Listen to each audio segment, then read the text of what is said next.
ngulik tentang Refli Harun jelek. Itu yang saya katakan. Yang Orang tiga. Kalau abang katakan itu yang menjadi masalah. Anda Mas Roy, diam dulu. Saya bertanya dengan seorang Refli. Iya, saya bertanya dengan dia. Saya bertanya dengan seorang Refli. Masalahnya akan dipercaya orang apa enggak? Kan muncul lagi. Loh, bukan begitu. Muncul lagi kan? Kita adu integritas. Bang. Ini ada Refli Harun. Ya. Anda percaya Rasman Nasution atau Refli Harun? Mungkin tapi sejelek-jelek saya dokter juga bos, pikirkan itu. Dan bukan dalam negeri. Jadi gini Pak Sobari, kalau pendekatan yang Bapak sampaikan tadi, Malaysia kan? sebentar, iya Malaysia orang kampung saya bang. Yang saya mau katakan, kalau ada metodologi, terus kajian objek tertentu tidak dilakukan pendalaman terhadap dia, lalu kemudian dengan konsep panjang dan lain sebagainya, Pak, ijazah Pak Jokowi dikatakan 99,9% palsu. Tidak datang ke Pak Jokowi menginterview baik-baik. Tidak datang ke Gajah Mada interview baik-baik. Tapi dengan cara rame-rame. Lalu kemudian perginya bukan interview Pak, tapi ke kuburan. Ini ngaco. Terbit satu buku. Saya siap dulu, saya diam dulu. Satu buku. Nanti saya beri lagi. Saya kan bicara dengan Pak Sobari. Enggak, ya saya udah paham. Jadi gini. Sebentar. Jadi gini, maksudnya begini. Jadi saya jelaskan, saya udah paham maksudnya, Bung Rasman. Tidak pernah diwawancara Pak Jokowi, tapi keluar kesimpulan. Iya. Apakah ijazahnya 99,9% palsu, atau misalnya Gibran Endgame, Wapres tak lulus ijazah, tak lulus SMA. Tak lulus SMA. Ya. Jadi belum mewawancarai objeknya, tapi kemudian sudah menyimpulkan. Apakah itu salah? Yang namanya objek itu memang bukan manusianya. Bukan manusianya. Walaupun pemiliknya adalah manusianya. Udah ngawur ini. Pemiliknya boleh dijadikan objek wawancara. Tapi dalam jangan bilang ngawur. Saya mengerti metodologi. Jadi metodologi bisa dibenarkan sepanjang urusan-urusan yang menyangkut jejak ijazah, sejarah ijazah, tempat kelahiran ijazah, bagaimana ijazah diperoleh, melalui sekolah seperti apa, apakah betul dia sekolah sampai memenuhi prasyarat waktu yang bisa mencapai itu ijazah, baik itu ijazah si bapak maupun ijazah si anak. Metodologi saya berani berhenti sampai di situ sambil menelusuri sejarah ijazah panjang lebar yang saya kemukakan tadi, ditambah observasi, ditambah unsur-unsur yang namanya datangnya fotokopi. Katakanlah semua itu sudah dilakukan. Itu semuanya sudah Tapi dilakukan. Belum mewawancarai yang pemiliknya ijazah tersebut. Lalu kesimpulan sudah ditulis. Apakah itu salah? Tidak salah. Tidak salah. Artinya mewawancarai pemilik ijazah itu tidak wajib. Tidak salah. Tidak wajib. Kalau mau pertanyaan saya sederhana. Itu soal pilihan, bukan soal wajib. Tidak wajib. Tidak wajib. Tidak wajib. Oke, baik. Soal pilihan. Saya mau Gini, sebentar. Tunggu dulu. Tesis yang saya bahas. Satu kata dulu, Bung. Kalau para peneliti ini sudah sampai pada satu titik yang namanya reliability, this is already reliable. Kalau sudah sampai pula pada namanya validity, this is already valid. Ya valid, itu sahih. Itu keputusan para peneliti. Begini ya, saya tambahkan itu saja. Sedikit ya, begini. Kita ini kalau tidak terlalu pintar betul metodologi, jangan juga lah tahu gitu ya. Begini, banyak sekali tulisan-tulisan Orde Baru yang mengkritik Pak Harto. Enggak wawancara tuh mereka Pak Harto.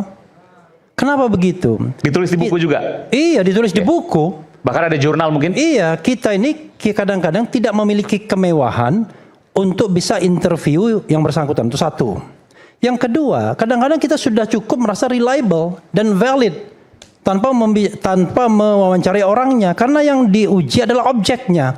Kalau kita lihat misalnya Mas Roy dengan telematikanya, objek yang diupload Dian Samdi itu more than enough untuk diteliti, kan begitu. Karena itu kemudian ngapain kita wawancara Pak Jokowi? Kan kita sudah tahu jawabannya. Nggak mungkin dia bilang, ya ijazah saya memang palsu. Ya kan nggak mungkin. Karena objeknya itu adalah ijazah, maka ijazah itulah yang menjadi hal yang harus diteliti. Nah, tentu pertanyaan kan begitu. Lalu saya tambahkan lagi, Anda nulis tentang Abraham Lincoln misalnya, tokoh pembebas budak Amerika Serikat. Anda wawancara dengan Abraham Lincoln yang sudah mati. Nulis tentang Donald Trump, Presiden Amerika Serikat, Anda harus wawancara dengan Donald Trump. Itu kan pikiran yang nggak masuk akal. Karena itu, seorang peneliti yang penting jujur. Apakah itu cukup sudah reliable, sudah valid atau tidak untuk sampai pada kesimpulan. Tetapi sebuah penelitian itu subject to.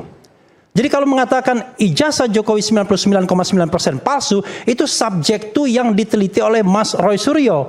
Dan dia yakini itu sebagai sesuatu yang reliable dan valid. Oke, enggak, tapi gini, tentu tidak bertanya Pak ini ijazah asli atau palsu, itu jump to conclusion. Tapi saya ingin tanya, kalau saya peneliti, saya akan tanya, oke ini ada kejanggalan.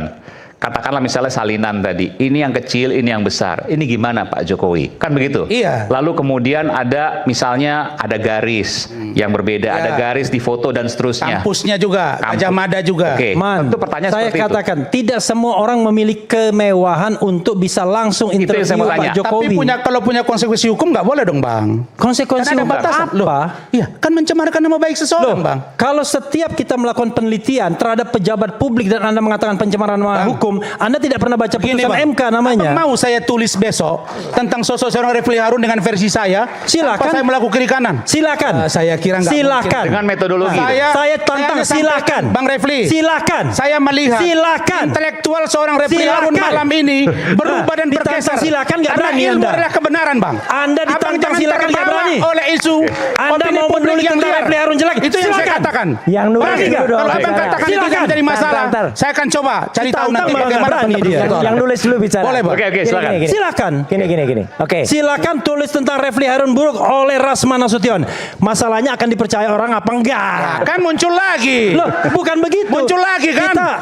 Bro, tadi. kita adu integritas. Bang, sini. Bang begini. Nih. Selama ini abang begini.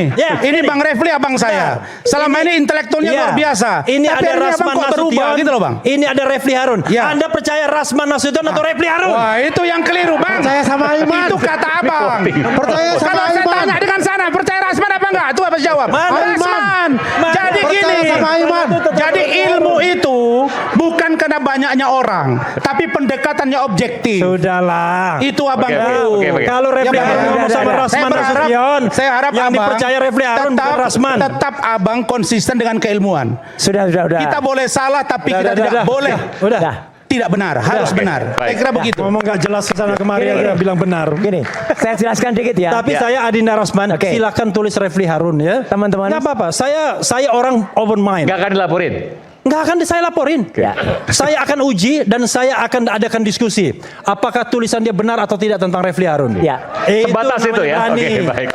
Teman-teman. Ada pertanyaan saya satu, Bang. Bentar. Mumpung sebelum saya tulis salah satu objek. Ya. Kenapa Abang mundur dari komisaris utama? Itu ada Boleh nggak pribadi Out of saja? konteks ini. Dulu Abang kan bagian dari Pak Jokowi. Ya. Boleh kan? Boleh saya jawab dong? Alah, Udah. 2014 Pak Jokowi, terus minum Abang tuh, jadi udah, komisaris. gampang Kenapa sekali. mundur? Boleh saya tanya dulu, satu aja. Gak usah lah. Kenapa Abang mundur? Anda salah. Mas Roy, diam dulu. Anda Saya salah. bertanya Anda dengan nggak seorang berani nyuruh Refli. saya diam, tahu Iya, kan? saya bertanya dengan Nggak dia. berani nyuruh saya diam, Saya main bertanya aja. dengan seorang Refli. Yang berani nyuruh saya diam saya itu jawab. cuma Kenapa Saiman. Abang dulu Kamu nggak berani 2014 nyuruh saya diam, komisaris main utama? aja. Kenapa Abang mundur? Oke, nanti kita kembali saat lagi tetap bersama kami dari Bersuara. Pertanyaan itu tidak tepat.